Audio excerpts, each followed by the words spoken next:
Hello students, आज हम लोग ज्योग्राफी का लेक्चर स्टार्ट कर रहे हैं।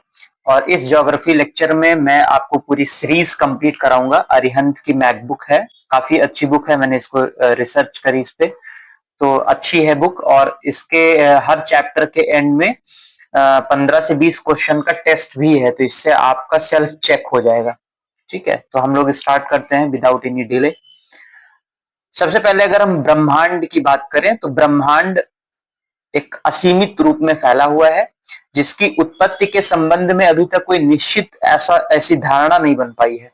बहुत सारे सिद्धांत हैं, उनके माध्यम से इसकी उत्पत्ति की प्रक्रिया को समझाने का प्रयास किया गया है।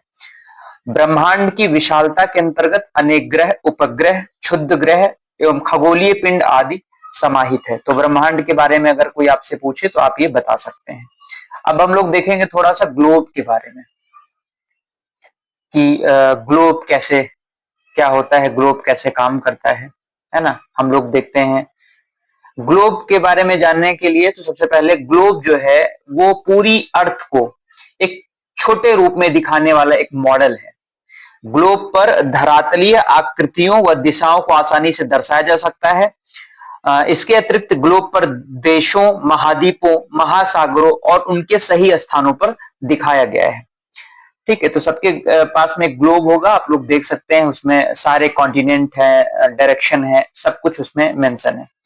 अब हम लोग बात करेंगे अक्षांश रेखा की, कि अक्षांश रेखा क्या होती है। किसी स्थान से भूमध्य रेखा से उत्तर तथा दक्षिण की ओर कोणीय दूरी को उस स्थान का अक्षांश यानी लैटिट्यूड। जैसे हम लोग अगर बात करें तो यहाँ पर एक अगर हमने ग्लोब बनाया तो ग्लोब पर जो तुम्हारी ये लेटी हुई लाइनें, ऐसे याद रखो, जो लेटी हुई लाइनें हैं क्या है, ये अक्षांश रेखाएं हैं। ठीक है, और ये अगर आपकी जो सीधी खड़ी लाइनें हैं ये आपकी देशांतर रेखाएं हैं। ठीक है, अन्य शब्दों में ग्लोब या मानचित्र पर खींची गई क्षैतिज रेखाएं रेखाएं होती हैं। विषुवत रेखाएं सबसे लंबी रेखाएं हैं। जो विषुवत रेखा है वो सबसे लंबी रेखा है। इसकी अगर दूरी देखें, इसकी डिस्टेंस देखें तो 4069 किलोमीटर के आसपास है। विषुवत रेखा से ध्रुवों की और अक्षांश रेखाओं की लंबाई कम होती जाती है। विषुवत रेखाओं से ध्रुवों तक 90 अक्षांश होते हैं। सभी अक्षांश रेखाएं समांतर होती हैं। वह दो अक्षांशों के मध्य की दूरी 111 किलोमीटर होती है, यानी इनके मध्य की जो दूरी होती है वो 111 किलोमीटर होती है। विषुवत रेखा पृथ्वी को दो भागों में विभाजित करती है। जो ये 0 डिग्री है आपकी ये, ठीक है, ये आपको अर्थ को 2 पार्ट में डिवाइड कर देती है, जिन्हें उत्तरी व दक्षिणी गोलार्ध कहते हैं। 23.5 डिग्री उत्तरी व दक्षिणी अक्षांश रेखा को कर्क रेखा व मकर रेखा कहते हैं। यहां से काफी क्वेश्चन आते हैं। अब हम लोग देखेंगे देशांतर रेखाएं क्या होती हैं। मैंने जैसा कि अभी बताया आप सभी को, देशांतर रेखाएं जो सीधी ग्लोब में जो सीधी लाइनें हैं उन्हें जो है देशांतर रेखाएं कहते हैं। उत्तरी व दक्षिणी ध्रुवों को मिलाने वाली काल्पनिक रेखाओं को देशांतर रेखाएं कहते हैं। ये रेखाएं लंबवत होती हैं व समांतर नहीं होती। दो देशांतर रेखाओं के मध्य भूमध्य रेखा पर दूरी 111.32 किलोमीटर होती है, जो ध्रुवों की ओर कम होती जाती है। और इन्हें बृहद वृत्त यानी ग्रेट सर्किल भी कहते हैं। ठीक है, तो अगर कुछ शब्दों का आपको लग रहा है कि भारी भरकम शब्द इस्तेमाल हो रहे हैं, तो मैं आपको बता रहा हूं कि आजकल के टाइम में जो पेपर एग्जाम हॉल में आते हैं वो खासतौर से हिंदी माध्यम वालों के लिए, तो उनको ऐसे शब्दों से परिचित होना पड़ेगा। इसके लिए आप न्यूज़पेपर पढ़िए, एडिटोरियल पेज पढ़िए, तो आपकी हिंदी भी काफी अच्छी हो जाएगी, है ना। तो इसी तरह के शब्द आपको वहां पर मिलेंगे। अब अंतरराष्ट्रीय समय रेखा क्या होती है, इसके बारे में हम लोग देखें। बेसिकली ब्रिटेन के ग्रीनविच से गुजरने वाली देशांतर रेखा, 0 देशांतर को प्रधान मध्याह्न रेखा कहते हैं। 1 डिग्री देशांतर को पार करने में पृथ्वी को 4 मिनट का समय लगता है। अतः प्रधान मध्याह्न रेखा अर्थात 0 डिग्री से 90 डिग्री पर जाने में 6 घंटे का समय लगता है। देश के समय में एक रूपता बनाए रखने के लिए अधिकांश देशों में एक ही माध्य प्रमाणिक समय निर्धारित किया गया है, जबकि संयुक्त राज्य अमेरिका में 11 एवं सर्वाधिक 12 टाइम जोन रूस में है। ठीक है, भारत में जैसे क्या है कि भारत के टाइम जोन को कहां से डिसाइड किया गया है, तो ये आपका इलाहाबाद के नैनी से, ठीक है, इलाहाबाद के नैनी से किया गया है, क्योंकि जो जीएमटी है, ग्रीनविच मीन टाइम है, ठीक है, उससे लगभग 5.5 घंटे का डिफरेंस आता है। तो इसलिए भारत में भी एक टाइम जोन जो है बनाया गया है, ठीक है। अब बात करें अंतरराष्ट्रीय तिथि रेखा की, तो 1884 ईस्वी में वाशिंगटन में हुए एक समझौते के अनुसार 180 डिग्री देशांतर के समीप स्थल खंडों को छोड़कर एक काल्पनिक रेखा निर्धारित की गई है, जिसे अंतरराष्ट्रीय तिथि रेखा, इंटरनेशनल डेट लाइन कहते हैं। ये रेखा पैसिफिक ओशियन यानी प्रशांत महासागर में उत्तर से दक्षिण तक फैली हुई है। अंतरराष्ट्रीय तिथि रेखा के पूर्व से पश्चिम की ओर यात्रा करने या पार करने पर एक दिन घट जाता है, जबकि पश्चिम से पूर्व की ओर यात्रा करने पर एक दिन ये बढ़ जाता है। तो ये कुछ चीजें हैं जो अभी आपको स्टार्टिंग में समझनी पड़ेगी। ये बेसिक्स हैं, ज्योग्राफी में बेसिक्स अगर आप जान जाते हैं तो आगे आपको पढ़ने में प्रॉब्लम नहीं होती, समझने में। अंतरराष्ट्रीय तिथि रेखा में परिवर्तन, अंतरराष्ट्रीय तिथि रेखा में परिवर्तन होता रहता है। समोआ द्वीप पहले तिथि रेखा के पश्चिम में था, जिसे बाद में पूर्व में कर दिया गया। अब पुनः समोआ द्वीप अंतरराष्ट्रीय तिथि रेखा के पश्चिम में आ गया है। दूसरा अगर एग्जांपल देखें तो टोकेलाऊ द्वीप भी अंतरराष्ट्रीय तिथि रेखा के पूर्व से पश्चिम में कर दिया गया है। समाओ द्वीप और टोकेलाओ में इस परिवर्तन का कारण ऑस्ट्रेलिया और न्यूजीलैंड से निकटता तथा इनके साथ व्यापार की अधिकता बताया गया है। तो ये अंतरराष्ट्रीय तिथि रेखा हो गई। आगे चलते हैं हम लोग। अब हम लोग थोड़ा सा देखेंगे ब्रह्मांड के बारे में, है ना। ब्रह्मांड क्या है, ठीक है। सामान्य रूप से पृथ्वी, ग्रहों, उपग्रहों, सौर मंडल, तारों एवं आकाश गंगाओं के सम्मिलित पुंज को ब्रह्मांड की संज्ञा दी जाती है। अगर बाय द वे गाइस मेरी जो आवाज है वो बहुत स्लो है तो आप इसकी स्पीड बढ़ा सकते हैं, 1.5 पे आप देख सकते हैं। एक बार ये लेक्चर पूरा सुन लेंगे तो आपको क्वेश्चन लगाने में मजा आएगा। ब्रह्मांड आकार एवं परिमाण में बड़ा होता है। इसमें छोटे परमाणु से लेकर आकाश गंगा तक बड़े समूह इसमें पाए जाते हैं। अब हम देखें ब्रह्मांड के संबंध में क्लाडियस टाल्मी ने सर्वप्रथम बताया कि पृथ्वी ब्रह्मांड के केंद्र में है। सबसे पहले टाल्मी जी ने बताया कि जो पृथ्वी है वो ब्रह्मांड के सेंटर में है और सूर्य तथा अन्य ग्रह इसकी परिक्रमा करते हैं। इसको जियोसेंट्रिक अवधारणा यानी जियोसेंट्रिक थ्योरी भी कहा गया। इस अवधारणा में परिवर्तन कोपरनिकस ने सन 1443 ईस्वी में किया। कोपरनिकस क्या कहते हैं, उन्होंने बताया, कोपरनिकस ने बताया कि जो सूर्य है वो ब्रह्मांड के केंद्र में है और पृथ्वी सूर्य की परिक्रमा कर रही है। पृथ्वी किसका चक्कर लगा रही है, सूर्य की। इस अवधारणा को, इस थ्योरी को हेलियोसेंट्रिक कहा गया। ब्रह्मांड में लगभग 100 अरब आकाश गंगाएं हैं, ठीक है, कितनी सारी गैलेक्सीज हैं, ठीक है। तो ये समझ में आई बात। अब हम लोग आगे चलते हैं। ब्रह्मांड की उत्पत्ति से संबंधित कुछ सिद्धांत हैं। इसमें बिग बैंग थ्योरी है ना, जो प्रस्तुत करते हैं जॉर्ज लेमेंटियर। ये ब्रह्मांड की उत्पत्ति संबंधी सर्वमान्य सिद्धांत है जो आज भी हम लोग पढ़ते हैं। इसे विस्तारित ब्रह्मांड परिकल्पना, एक्सपैंडिंग यूनिवर्स हाइपोथेसिस कहा जाता है। इस सिद्धांत के अनुसार ब्रह्मांड की उत्पत्ति एक बड़े विस्फोट से हुई है। यह लगभग 15 अरब वर्ष पूर्व का था। आरंभ में जितने भी पदार्थ थे जिससे एक ब्रह्मांड बना, एकाकी परमाणु के रूप में एक ही स्थान पर ये सारे स्थित थे। इसका आयतन अति निम्न और तापमान बहुत ही ज्यादा हाई था, टेम्परेचर। इस प्रक्रिया के दौरान इन परमाणुओं में भीषण विस्फोट हुआ एवं विस्फोट के पश्चात विस्तार हुआ। इसी विस्तार के फलस्वरूप वर्तमान ब्रह्मांड का स्वरूप प्राप्त हुआ। यह विस्तार आज भी जारी है। इसका प्रमाण आकाश गंगाओं के बीच बढ़ती दूरियों से देखा जा सकता है। अब इसके बाद में जो थ्योरी आती है वो आती है डॉपलर इफेक्ट। क्या होता है, ये छोटी छोटी थ्योरीज हैं, इसको भी पढ़ना बहुत जरूरी है जब आप आंसर राइटिंग करेंगे तो। इसमें आकाश गंगाओं से आने वाले प्रकाश को स्पेक्ट्रम के आधार पर विश्व के विस्तार के बारे में बताया गया है। यदि स्पेक्ट्रम में रक्त विस्थापन, रेड शिफ्ट की घटना हो तो प्रेक्षित आकाश गंगा पृथ्वी से दूर भाग रही है, और यदि स्पेक्ट्रम में बैगनी विस्थापन यानी वॉयलेट शिफ्ट हो तो जो आकाश गंगा है आपकी पृथ्वी के यानी पास आ रही है। यही डॉपलर विस्थापन, यही डॉपलर इफेक्ट है। चूंकि अभी तक स्पेक्ट्रम में रक्त विस्थापन की घटना के प्रमाण मिले हैं। अतः अभी प्रेजेंट टाइम में आकाशगंगा जो है वो दूर भाग रही है। क्लियर। अब हम लोग देखेंगे खगोलीय दूरी। खगोलीय दूरियां बाहरी अंतरिक्ष की दूरियां होती हैं जो पृथ्वी की दूरियों की अपेक्षा काफी बड़ी होती हैं। खगोलीय दूरियों को मापने के लिए प्रकाश वर्ष का इस्तेमाल किया गया। कई बार क्वेश्चन आया हुआ है पीसीएस में। इन दूरियों को प्रकाश वर्ष में मापने का प्रमुख कारण है कि प्रकाश की गति, स्पीड सदैव एक समान होती है। अब हम लोग देखेंगे हब्बल का नियम, वेरी इंपॉर्टेंट। 1929 में एडविन हब्बल ने डॉपलर सिद्धांत के आधार पर यह प्रमाण दिया कि ब्रह्मांड का विस्तार हो रहा है। हब्बल महोदय ने इसके लिए रेड शिफ्ट परिघटना को प्रतिपादित किया। अंतरिक्ष में रेड जो शिफ्ट है वो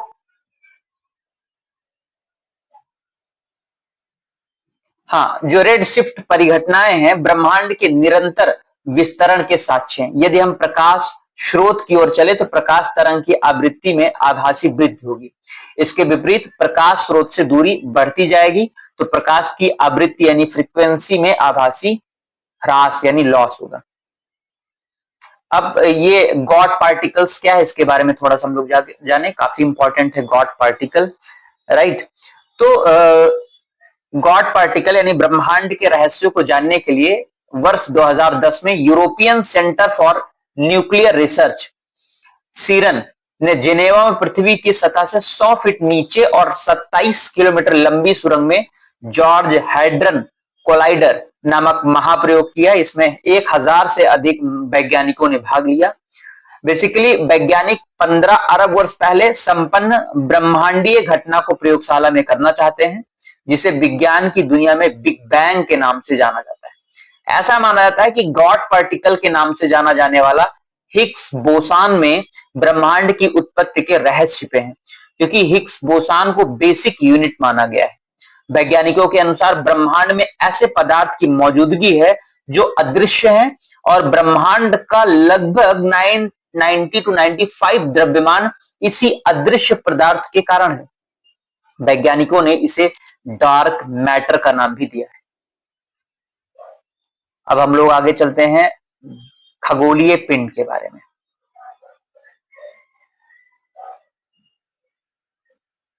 खगोलीय पिंड क्या होता है? आकाश में दिखाई देने वाले खगोलीय पिंड जैसे तारे, आकाश गंगा, ग्रह, उपग्रह, क्षुद्र ग्रह, धूमकेतु, खगोलीय पिंड, ये ऐसे कहलाते हैं, यानी हेवनली बॉडीज कहलाते हैं। ठीक है। अब आकाशगंगा गैलेक्सी एक तारों का विशाल पुंज है। बहुत सारे असंख्य तारों को मिला के एक गैलेक्सी बनती है। ब्रह्मांड में लगभग 100 अरब आकाशगंगाएं हैं। प्रत्येक आकाशगंगा में अरबों तारे हैं। तारों के अतिरिक्त आकाशगंगा में गैसेस भी हैं, धूल यानी डस्ट पार्टिकल भी है। आकाशगंगा में 98% भाग तारे तथा 2% भाग गैस व धूल कण दिखाई पड़ता है। आकाशगंगा को प्रायद्वीपीय ब्रह्मांड भी कहा जाता है। पृथ्वी एरावत पथ यानी मिल्की वे नामक आकाशगंगा का एक भाग है।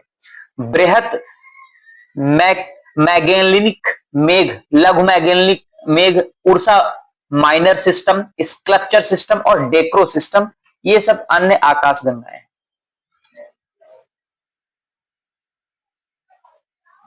अब देखेंगे हम लोग सर्पिल के बारे में। सर्पिल आकाशगंगाओं के केंद्र में तारों का अधिक जमाव पाया जाता है। ये तस्तरी के आकार की आकाशगंगाएं होती हैं। समस्त आकाश गंगाओं में 1/4 आकाशगंगा इसी प्रकार की है। मिल्की वे एवं एड्रोमडा इसके एग्जाम्पल है। सर्पिल के एग्जाम्पल क्या है? Milky Way and Andromeda. दीर्घवृत्तीय एलिप्टिकल ब्रह्मांड की लगभग 2/3 आकाशगंगा है। ये सर्पिल आकाशगंगा से आकार में छोटी होती है। इसका आकार अंडाकार होता है। इसमें अधिकांशतः पुराने तारे होते हैं। इसी प्रकार के आकाशगंगा में नवीन तारों का निर्माण नहीं होता है। अनियमित यानी इर्रेगुलर अनियमित आकाशगंगाएं मुख्यतः नवीन तारों तथा द्वारा निर्मित होती है। ब्रह्मांड के संपूर्ण आकाशगंगा का 10वां भाग भी इसी प्रकार का है। आकाशगंगा क्या है? बेसिकली तारामंडल क्या है? आकाशगंगा में कुछ सुंदर एवं व्यवस्थित आकृतियों के रूप में पाए जाने वाले तारों के समूह को तारामंडल कहते हैं। तो अब तारे बेसिकली क्या है, अब तारों को भी जानना जरूरी है। छोटे छोटे जो है प्रश्न है, आप समझते हैं कि तारा क्या है। तो आकाश गंगा में गैस एवं धूल के बादल होते हैं। अभी तक जो टिमटिमाते हुए तारे आपको लग रहे थे, है ना, इन्हीं से तारों का निर्माण होता है। कैसे? आकाश गंगा में गैस एवं धूल के बादल होते हैं, संभवतः इन्हीं धूल कणों एवं गैसों से तारों का निर्माण होता है। ये तारे निरंतर ऊर्जा मुक्त करते रहते हैं। सूर्य भी एक तारा है ना। सूर्य आग का गोला ना होके एक तारा है, ठीक है। अब क्वेसर, क्वेसर क्या होता है? ये वो आकाशीय पिंड हैं जो आकार में आकाश गंगा से छोटे हैं, परंतु उससे अधिक मात्रा में ऊर्जा का उत्सर्जन करते हैं। इसकी खोज 1962 में की गई। अब हम लोग देखेंगे एस्टेरॉइड्स क्या है, यानी क्षुद्र ग्रह। मंगल एवं बृहस्पति के मध्य पाए जाने वाले छोटे आकाश पिंड हैं।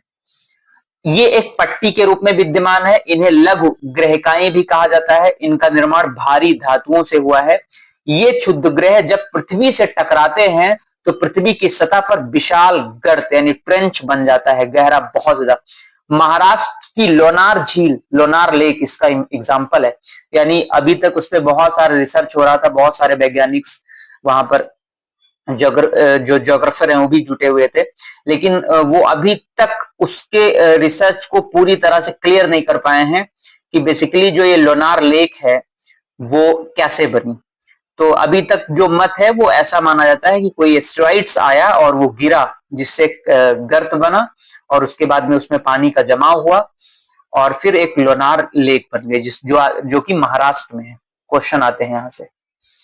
अब बात करें क्यूपर बेल्ट क्या होती है। ये मलबों की एक पट्टी होती है जो क्षुद्र ग्रह के समान है, परंतु ये बर्फ से निर्मित है। ऐसा माना जाता है कि धूमकेतु का आगमन इन्हीं बेल्टों से होता है। तो भाई अब धूमकेतु क्या है? धूमकेतु कॉमेट्स, ये हिम शीतित गैसों से निर्मित ऐसे चट्टानी एवं धातु पदार्थ हैं जो सूर्य से मिलने वाली ऊष्मा के कारण पिघलकर पूंछ बनाते हुए सूर्य के चारों ओर चलते हैं। ये प्रत्येक 76 वर्ष बाद दिखाई देता है। इसके पूर्व ये वर्ष 1986 में दिखाई दिया था। धूमकेतु का पूंछ सदैव सूर्य के विपरीत दिशा में होता है, जिसको हम लोग देखते हैं आकाश में तो कहते हैं कि भैया मन्नत वगैरह मान लो, मिन्नत, है ना। तो वो सारी चीजें। उल्का, उल्का क्या होता है? आकाश में ऐसे चमकीले पदार्थ जो रात्रि में पृथ्वी की ओर गिरते नजर आते हैं। ये क्षुद्र ग्रह या अन्य आकाशीय पिंडों के टुकड़े होते हैं। जब ये पृथ्वी के गुरुत्वाकर्षण क्षेत्र में प्रवेश कर जाते हैं तो ये पृथ्वी के वायुमंडल से घर्षण करने के कारण जलकर नष्ट हो जाते हैं। जो हमारे आपने देखा था कि जो हमारे पास में स्ट्रेटोस्फेयर है, फिर उसके बाद में मेसोस्फेयर है, आयनोस्फेयर है ना। तो उसी में जो आयनोस्फेयर एक लेयर है, उसी में उल्का पिंड जल जाते हैं, वो नीचे नहीं आ पाते। ये पिंड ही टूटते हुए तारे जैसे लगते हैं। इन्हें ही उल्का मिटियोर्स कहते हैं। क्लियर?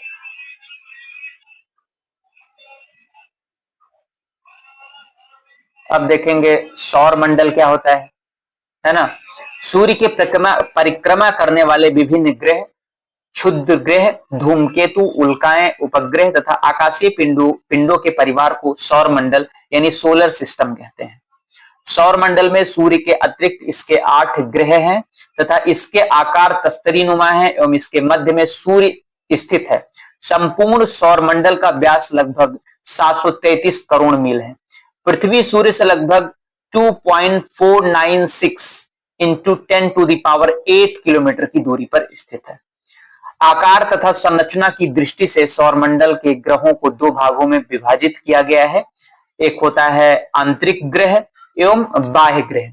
आंतरिक ग्रह के अंतर्गत बुध, शुक्र, पृथ्वी एवं मंगल है, जबकि बाह्य ग्रह के अंतर्गत बृहस्पति, शनि, अरुण एवं वरुण है। आंतरिक ग्रहों का जो घनत्व है, डेंसिटी है, वो अधिक तथा बाह्य ग्रहों की जो डेंसिटी है वो कम होती है। अब आप ये देख सकते हैं, यहाँ पर एक इमेज है। ये आपके आंतरिक भीतरी ग्रह है और ये आपके बाहरी ग्रह। क्लियर? आगे बढ़ते हैं। अब सूर्य क्या है? सौर मंडल का सबसे प्रमुख सदस्य है। इसकी आयु लगभग 46,000 मिलियन वर्ष है। यह हाइड्रोजन एवं हीलियम गैस से बना है। इसमें ऊर्जा की उत्पत्ति नाभिकीय संलयन द्वारा होती है। आई होप ये समझ में आया होगा। अब एक इसमें और चीज आती है, उपसौर एवं अपसौर क्या होता है, ये जानना जरूरी है थोड़ा सा। पृथ्वी अंडाकार पथ पर सूर्य की परिक्रमा करती है, इसी कारण वो कभी सूर्य से दूर तो कभी समीप होती है। जब पृथ्वी एवं सूर्य के बीच की दूरी सबसे कम होती है तो इसे उपसौर पेरिहीलियन कहते हैं। ये स्थिति 3 जनवरी को होती है, यानी 3 जनवरी आने वाली है तो उसी टाइम पे ये उपसौर होगा, ठीक है। और जब पृथ्वी एवं सूर्य के बीच की दूरी सबसे ज्यादा होती है तो उसे एपिहीलियन कहते हैं। ये जो स्थिति है वो 4 जुलाई को होती है। क्लियर। अब प्लैनेट्स क्या हैं, ग्रह क्या हैं? पृथ्वी के समान ही सूर्य की परिक्रमा करने वाले प्रकाशहीन आकाशीय पिंड प्लैनेट्स कहलाते हैं, ग्रह कहलाते हैं। वर्तमान में सौर मंडल में कुल 8 प्लैनेट हैं, जिसमें बुध, शुक्र, पृथ्वी, मंगल, बृहस्पति, शनि, अरुण एवं वरुण है। ये ग्रह अंडाकार पथ पर सूर्य के चारों ओर चक्कर लगाते हैं। क्लियर। अब बुध क्या है, जिसको मरकरी कहते हैं, ये सूर्य के सबसे नजदीक स्थित तथा सौर मंडल का सबसे छोटा ग्रह है। कई बार क्वेश्चन पूछा गया है। इसका तापांतर अन्य ग्रहों की अपेक्षा सर्वाधिक है, सबसे ज्यादा जो है हाई टेम्परेचर वाला प्लेनेट है। इसका द्रव्यमान पृथ्वी के द्रव्यमान का 1/8 है। यह प्रातः एवं सायं के तारे के रूप में वर्ष में 3 बार दिखाई देता है ना। ये मॉर्निंग और इवनिंग के समय एक स्टार के रूप में ईयर में 3 टाइम से विजिबल होता है। इसका कोई भी उपग्रह नहीं है। शुक्र के बारे में बात करें तो ये चमकीला या भोर का तारा, ऐसे भी इसको नाम से परिभाषित करते हैं। बुध के बाद शुक्र, वीनस सूर्य से दूसरा सबसे निकटतम ग्रह है। इसे पृथ्वी की बहन भी कहा जाता है। ये सबसे चमकीला ग्रह, शाइनिंग प्लेनेट है। ये अपने चारों ओर घने बादलों से युक्त वायुमंडल के प्रकाश के लगभग 3/4 भाग को परावर्तित कर देता है। इसके वायुमंडल में 97% कार्बन डाइऑक्साइड गैस पाई जाती है। शुक्र को भोर या संध्या का तारा भी कहते हैं। ये क्वेश्चन आया हुआ है। इसका कोई भी प्राकृतिक उपग्रह नहीं है। इसकी परिक्रमण गति विपरीत दिशा में क्लॉकवाइज पूर्व से पश्चिम की ओर होती है। अब पृथ्वी की बात करें, जिसपे हम लोग रहते हैं। सौर मंडल के सभी ग्रहों एवं उपग्रहों पर ज्ञात जीवन के विषय में अर्थ एकमात्र ऐसा प्लेनेट है जहां पर जीवन है। यह अपने अक्ष पर, एक्सिस पर पश्चिम से पूर्व की ओर, वेस्ट से ईस्ट की ओर घूमती है। इसका एकमात्र उपग्रह चंद्रमा है। पृथ्वी का रंग आकाश से नीला दिखाई देता है, यानी किसके कारण? जल एवं वायुमंडल की उपस्थिति के कारण, प्रकाश का प्रकीर्णन होता है उसके कारण। ठीक है। अब बात करें हम अपने नेक्स्ट ग्रह पे आते हैं, मंगल।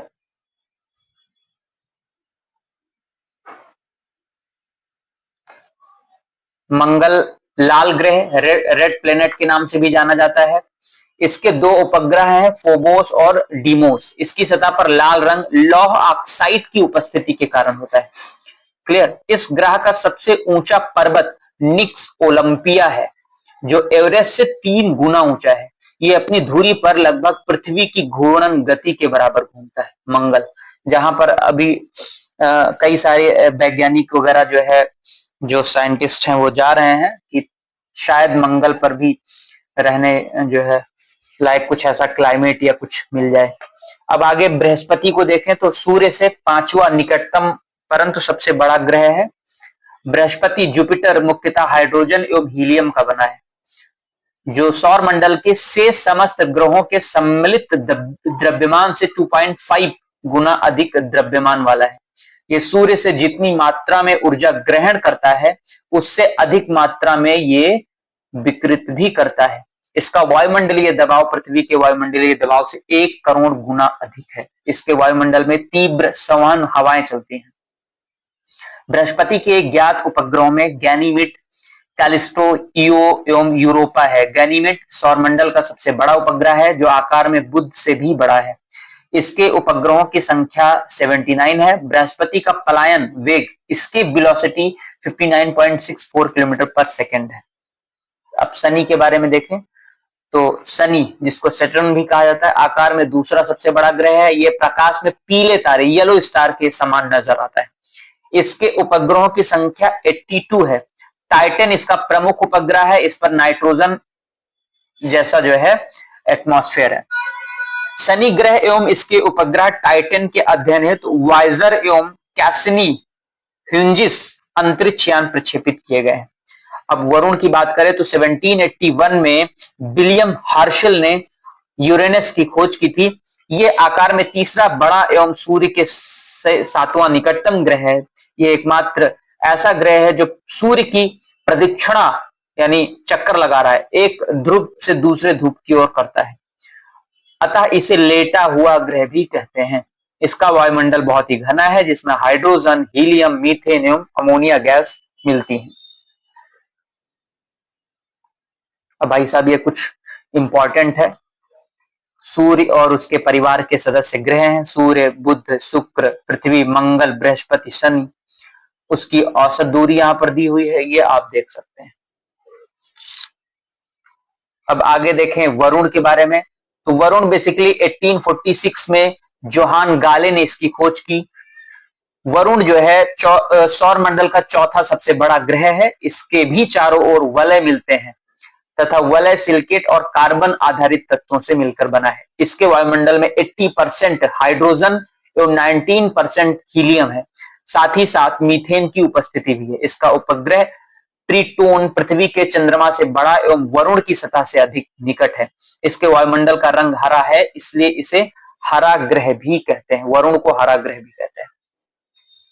अब चंद्रमा की बात करें तो चंद्रमा पृथ्वी का एकमात्र उपग्रह है और ये पृथ्वी के चारों ओर दीर्घ वृत्तीय कक्षा में चक्कर लगाता है। चंद्रमा का अपना कोई प्रकाश नहीं होता, किंतु यह सूर्य के प्रकाश से चमकता है। पर चंद्रमा पर वायुमंडल नहीं है क्योंकि इसकी गुरुत्वाकर्षण शक्ति गैसों को बनाए रखने में असमर्थ है। चंद्रमा का घूर्णन और परिक्रमण समय समान 27 दिन 7 घंटे 43 मिनट होने के कारण चंद्रमा का केवल आधा भाग 59% ही सदैव पृथ्वी की ओर रहता है। अब आगे देखें 21 जुलाई 1969 को नील आर्मस्ट्रांग एवं सर एडविन एल्ड्रिन विश्व के पहले ऐसे व्यक्ति बने जिन्होंने चंद्रमा की सतह पर अपना कदम रखा। ये अपोलो 11 नामक अंतरिक्ष यान में गए थे। क्लियर। अब थोड़ा सा प्लूटो की भी बात कर लें, जो पहले ग्रह था लेकिन अब ये बौने ग्रह के रूप में इसको दे दिया गया है। ठीक है। अभी तक प्लूटो को भी एक ग्रह माना जाता था।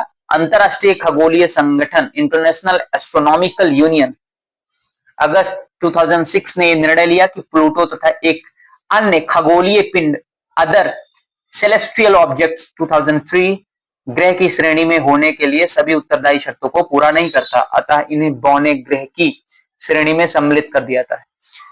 यानी इसके पहले 9 ग्रह थे जिसकी पूजा भी, वर्शिप भी हिंदुइज्म में बहुत काफी टाइम से होती चली आ रही है ना।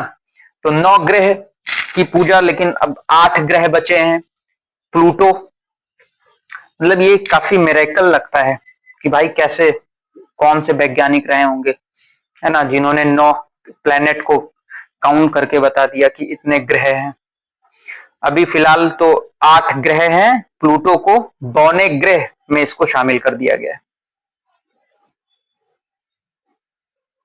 अंतरराष्ट्रीय तिथि रेखा प्रशांत महासागर के अतिरिक्त आर्कटिक सागर, चुस्की सागर एवं बेरिंग जलसंधि से गुजरती है।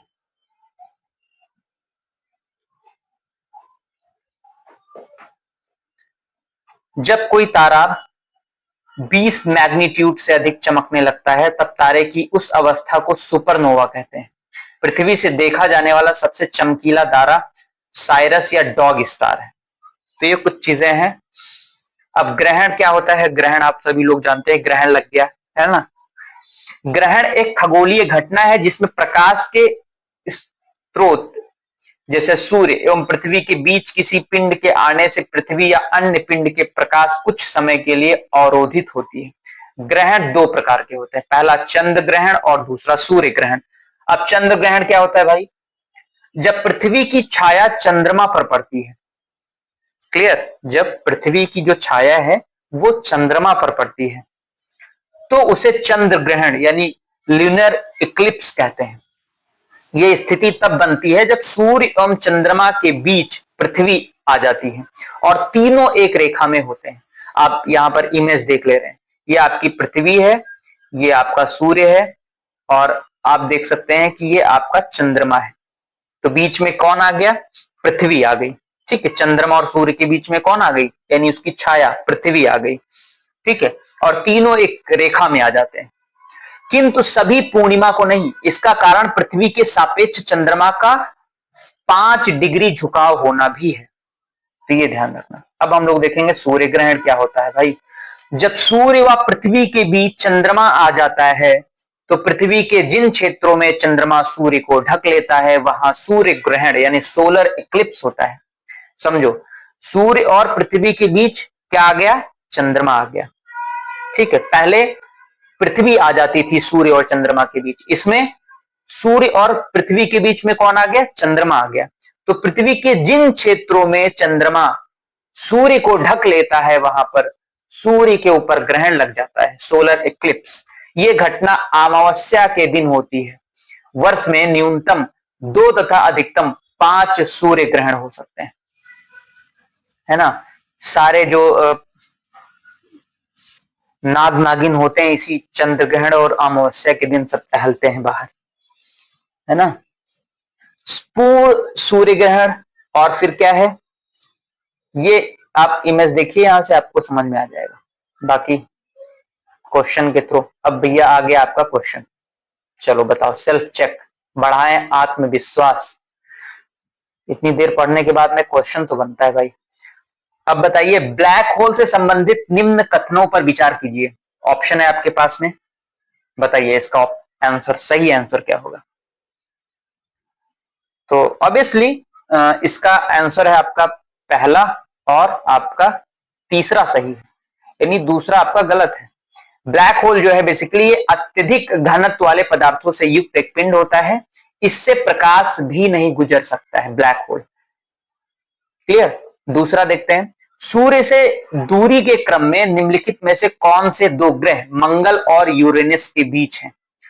तो इसका राइट आंसर आपका होगा बृहस्पति और शनि।